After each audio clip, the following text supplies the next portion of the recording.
to celebrate 30 years of the incredible Ricoh GR range, we took a group of photographers, including the amateur photographer community and Urban Photographers Club members, around London so they could get to grips with the Ricoh GR IV and get some hands-on tuition from photographer and filmmaker Chris Lombardi.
Highlights quite good.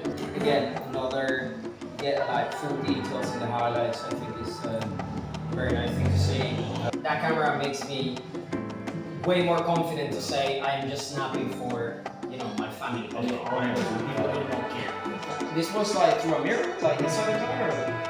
Just outside the car, so I was just trying to get the rear view, the side view. So yeah. Okay. Yeah. Nice. Another black and white enthusiast going super hardcore. One of the things with the monochrome sensors, the micro contrast and the amount of sensibility you get to light is way higher than the regular sensors. So it gives you that extra punch in the photos. Yeah, I think it's a really great idea. Yeah, that's really good. Well done.